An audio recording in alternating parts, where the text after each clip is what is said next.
Olá, tudo bem? Meu nome é Pablo Felipe Macedo dos Santos, sou discente do curso de zootecnia e vou falar sobre a Síndrome Respiratória Reprodutiva dos Suínos, PRRS, e também sobre a influenza suína nessa disciplina de suinocultura. Bom, aqui a gente tem uma breve introdução a respeito da Síndrome Reprodutiva e Respiratória dos Suínos. Mais adiante eu vou falar sobre a influenza suína também, mas aqui a gente vai abordar primeiro esses pontos da síndrome. Bom, é uma doença que foi detectada primeiramente nos Estados Unidos, né, no ano de 1985, e posteriormente na Europa em 1990. Ela é causada pelo vírus PRRS e pertence à família Artereviridae.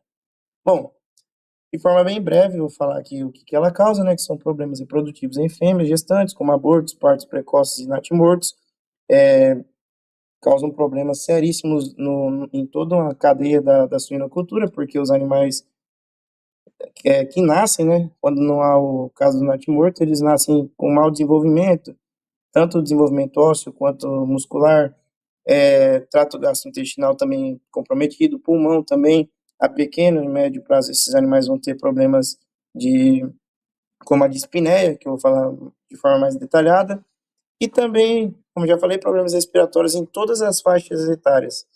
Então, é uma doença seríssima. Características. É um vírus que tem uma acentuada variabilidade genética. Ele não se limita a apenas uma doença. Um vírus, ele tem várias, como é que eu posso dizer? Ele tem várias variações que lhe permite originar diversas doenças. Existem dois tipos de estirpes reconhecidas, que é a estirpe europeia e também a estirpe americana. Períodos prolongados de viremia. O que acontece? Quando você tem, por exemplo, a excreção nasal e a saliva, né, que eu citei de 25 dias, esses animais durante 25 dias aí, com a excreção da saliva e excreção também proveniente do nariz, eles podem facilmente infectar os outros animais ali do criatório. Então, é extremamente complicado você controlar esse tipo de doença, uma vez que já está estabelecida ali. E também o sêmen desses animais, os reprodutores. Os reprodutores são, dentre todos os animais da cadeia, eles são os que mais podem disseminar esse vírus com facilidade. Porque, por exemplo, o sêmen do reprodutor, até 90 dias de contaminação. Se você não identificou a doença em 90 dias, ele vai estar ali durante esse tempo inteiro contaminando ali as fêmeas e os filhotes vão nascer comprometidos. Esse vírus sobrevive menos de 24 horas no ambiente em condições quentes e secas, mas pode espalhar-se pelo ar. E também pode se espalhar por meio de veículos, as pessoas que estão trabalhando também podem espalhar esse vírus por meio do contato com outras pessoas ou com os animais, por meio das roupas também. Então, é muito fácil a contaminação. E outra coisa, também estudos comprovam que esse vírus, na condição de 4 graus Celsius, ele pode sobreviver até durante 30 dias. Bom, sintomas e diagnóstico. A manifestação clínica pode variar de subclínica, a doença reprodutiva, quando a gente está falando dos reprodutores, ou respiratória severa, quando a gente fala dos animais provenientes, que nasceram desses reprodutores. Como eu disse, não tem faixa etária. Esses animais que nasceram desses reprodutores vão ter seríssimos problemas respiratórios. Inclusive aqui a gente tem uma foto de um pulmão aqui, de um exame feito após a morte, logicamente, de um animal que tinha essa síndrome. O pulmão totalmente comprometido, né? A gente vê que ele está expandido, mosqueado, bronzeado, apresenta claramente pontos com hemorragia. Também temos necrose no fígado, também edema e aumento de linfonodos. E em porcas a gente também pode ter problemas com endométrio, que é no caso a endometrite, e também lesões placentárias. Inclusive a placenta também, ela por si só, ela já, você tendo contato com ela, o animal tendo contato com ela, ele já está contaminado. E também caso de artrite também em leitões que acabaram de nascer. Os reprodutores, né, eles têm anorexia, não conseguem se alimentar, após se alimentar vão passar mal, vão acabar vomitando, vão ter seríssimos problemas de nutrição. Febre, a febre no suíno é identificada com 40 a 42 graus, vão ter a letargia, que é quase um estado de meio que de retardo para agir, para fazer alguma coisa, para se levantar. Esses animais estão quase que, como é que pode dizer, anêmicos, não conseguem fazer suas atividades. Temos os abortos, que eu já citei, e também em alguns casos as porcas vão apresentar cianose no abdômen, vulva e orelhas. Essa cianose é o quê? É uma quando o animal apresenta o tecido do corpo com a cor meio puxada para o roxo por conta da falta de oxigenação nesse tecido. Na maternidade, o tamanho, a gente vai ter animais com tamanhos variáveis. Aqui a gente tem a foto aqui, ó, de umas leitegadas originadas da mesma matriz, diversos estágios aqui, ó, de mau desenvolvimento, tá vendo? Alguns chegaram a se desenvolver um pouco e outros quase nada. É, e também leitões mumificados. Então é algo muito sério isso. Crescimento. Os animais que estão em fase de crescimento vão também ter anorexia, letargia, febre, retardo, logicamente não vai ter desenvolvimento nenhum se não se alimentar direito. Pelos eriçados, petequias. O que, que são essas petequias? São lesões que você pode observar quando vasos sanguíneos acabam estourando, né, estourando sozinho, você pode perceber, e vai ter a manchinha né, onde você observar na pele do animal, vai ter tipo uma mancha que são vasos estourados de sangue. E também a cianose na pele, orelhas e a dispneia, que é a dificuldade de respirar. O pulmão vai estar muito comprometido, como esse que está na imagem, e não vai conseguir respirar direito. Bom, diagnóstico. O diagnóstico diferencial, a gente tem ele, e tem o diagnóstico laboratorial. O diagnóstico diferencial, a gente tem a peste suína clássica, peste suína africana, PSA, doença de Algeski, circovirose, parvovirose, influenza suína, leptospirose, infecções pelo enterovírus suíno e o cimatomegalovírus. O diagnóstico diferencial deve ser considerado para avaliação do quadro clínico e epidemiológico, para a gente não confundir uma doença com a outra e saber do que a gente está tratando. Tem que tomar muito cuidado. E temos o diagnóstico laboratorial, que tem o RT-PCR em tempo real, e o isolamento também. Laboratório recomendado.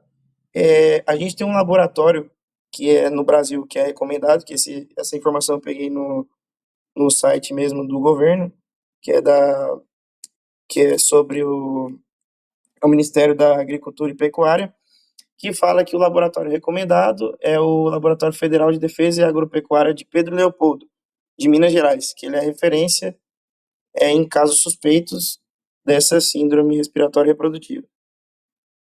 Agentes infecciosos. Aqui a gente tem a imagem aqui do arterovírus, né, que é da família Arteviridae. Temos sorotipos e subtipos, que é o PRRSV1 e o PRRSV2. Cada genótipo é subdividido em inúmeros subtipos. Tratamento. No caso de primo-infecções e infecções agudas de suínos desmamados, a utilização de vacinas vivas modificadas ajuda a limitar o seu impacto. Porém, essa vacina, caso você for utilizar essa vacina aí, ela tem que ser específica para a variação do vírus ainda. Ela tem que ter um antígeno específico. Se for uma variação do vírus que não está acometendo o animal, não vai funcionar. E o ideal é que a gente nem tenha que pensar em utilizar a vacina nesses animais aí comprometidos, porque a gente não sabe o estágio da doença e, nesses casos, a eficácia não é garantida. Quando a infecção já é endêmica, a chave para o controle dessa infecção, a gente tem que fazer o quê? Uma análise, dependendo de como tiver ali a infecção no sistema inteiro, a gente tem que fazer a erradicação disso por meio da eliminação dos animais. Lembrando que no Brasil a gente não tem nenhum registro oficial dessa doença, e que continue assim, né? Notificação nacional e internacional. A notificação imediata a gente tem que fazer a notificação imediata ao sistema que faz o SVO de qualquer caso suspeito de doença, né? Que esse SVO é de veterinário oficial, um sistema de veterinário oficial que cuida dessas doenças da categoria 1 do anexo que está aí, do IN, número 50/2013. Essas doenças que estão nesse anexo são aquelas erradicadas ou nunca registradas no Brasil, como eu citei, e sua notificação imediata é crucial para o controle e investigação. deve ser feita uma investigação muito rigorosa para a gente saber a origem disso. Bom, impacto nacional e internacional. Aqui eu coloquei tudo em tópicos, mas de forma bem geral, a gente sabe que vamos ter problemas seríssimos de relações internacionais, vai ter a desvalorização da cultura, as pessoas, os outros países não vão querer importar a nossa carne suína, sendo que a gente é um dos maiores exportadores, perdão, da carne suína no mundo. O enfraquecimento do mercado, os animais, caso a gente tenha, por exemplo, uma pandemia de animais uma epidemia de animais com essa doença, a gente vai ter que eliminar vários, vão ter prejuízos financeiros, vai ficar barata a carne, e as relações vão ficar estremecidas, né? Não se vai ter confiança em importar carne do Brasil. Essas foram as referências que eu utilizei nesse trabalho. Obrigado. Bom, pessoal, dando continuidade ao trabalho aqui, agora eu vou falar sobre a influenza suína, que ficou bastante famosa durante uns anos aí, né? Identificada em 2009 na América do Norte, que é o novo vírus da influenza, tipo A, que é H1N1, disseminou-se rapidamente pelo mundo, tanto que na época todo mundo tomou um grande susto, né? Porque tomou proporções bem grandes e temeu-se, inclusive, uma pandemia. Em suínos, causa doenças respiratórias, que vai acometer bastante esses animais e é facilmente transmissível. Vou detalhar um pouquinho para vocês. Causa pneumonia viral, inclusive pode desencadear outras infecções bacterianas. E no Brasil ocorreu com mais frequência em animais em fase de creche. Bom, características. É causada por numerosos vírus da influenza A, intimamente relacionados, alta capacidade antigênica. O que que é isso? Ele tem alta capacidade de dar origem a novas cepas que vão criando resistência às vacinas, inclusive. Tem os três sorotipos, que é H1N1, H1N2 e H3N2, e o período de incubação da doença é de 12 a 48 horas. Esse vírus não é sistêmico. O que quer dizer com isso? Por exemplo, ele não passa, a mãe não consegue passar para o feto quando ele está em desenvolvimento. Então, esse animal que virá nascer não está comprometido com esse vírus ainda e o ideal é tomar bastante cuidado no futuro, a partir do momento em que ele nasce. Bom, sintomas e diagnóstico. A gente tem os sintomas clínicos, né, que são os surtos agudos em geral, que é a disseminação explosiva, muito fácil de contaminar um lote inteiro de suínos ali, uma granja inteira, por meio das excreções nasais. Esses animais tossem o tempo inteiro, depois de acometidos, eles têm febre alta, prostração súbita e também tem apatia, bastante cansados pela falta de oxigênio proveniente dessa tosse. Perda de apetite generalizada, não vai ter palatabilidade, independentemente do alimento que você colocar. Ele não vai consumir da maneira que ele deveria, tanto que ele deveria consumir, não vai atender a sua exigência nutricional. E também tem uma tosse severa e a pneumonia, né, que com certeza é uma das coisas que mais irão comprometer esses animais. Inclusive, tem fotos de um pulmão comprometido aqui.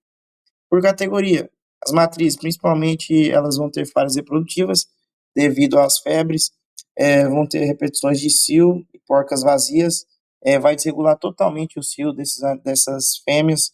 Se essas porcas ficarem doentes durante os primeiros 21 dias de gestação, ela poderá impedir a implantação de embriões em desenvolvimento, e também, se a gestação estiver estabelecida 14 a 16 dias de cobertura após em seguida, vai ocorrer falha, e ocorrem repetições de cio atrasadas.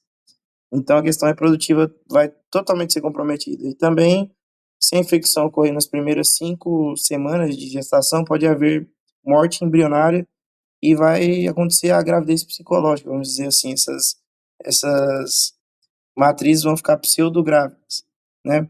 E também algo bastante recorrente, né, que é no reprodutor, que é a infertilidade por conta do aumento da temperatura. O sêmen vai perder a qualidade, né? Vai perder motilidade, toda aquela questão da qualidade do espermatozoide que ele vai utilizar na sua reprodução. Então, problemas seríssimos na parte reprodutiva. Inclusive, né, de modo mais específico, de 4 a 5 semanas é, vai afetar a fertilidade do reprodutor, né? Bom, sintomas de diagnóstico. Aqui a gente tem as imagens aqui. Um é o suíno fazendo o teste, as pessoas fazendo o teste nele com suave para detectar a presença ou não do vírus. E também temos um pulmão aqui totalmente comprometido, né? Pneumonia no estágio bem avançado, né? Logicamente foi retirado aí esse pulmão do animal. Surtos da doença respiratória com disseminação rápida, como eu já havia citado.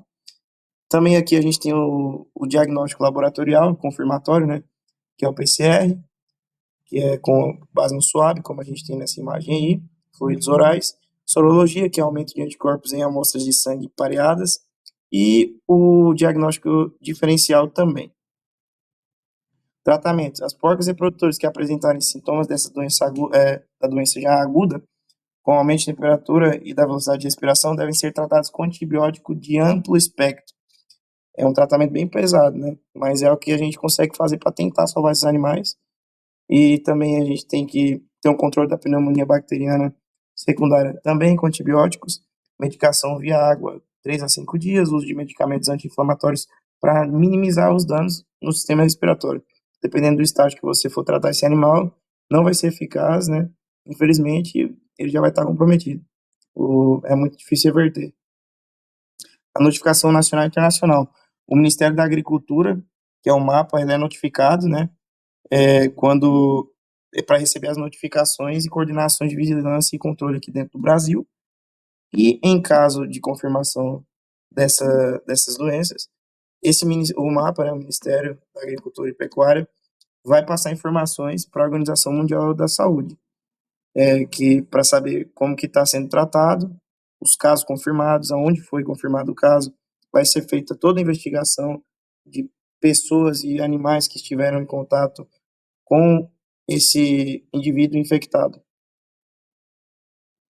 Bom, essas foram as referências que eu utilizei nesse trabalho. E em relação também à questão de relações internacionais, né, notificação, como vai ficar os outros países em relação ao mercado da carne suína, remete à mesma coisa citada na síndrome respiratória reprodutiva. Pode estremecer as relações, desvalorização de mercado, a carne vai perder boa parte do seu valor, o produtor vai ficar no prejuízo porque não vai vender, vai ter que descartar animais, é, vai perder boa parte do seu plantel e, portanto, ainda bem que passou, foi uma época que já passou um bom tempo que a gente teve essa influenza suína aí, já foi bem controlado e agora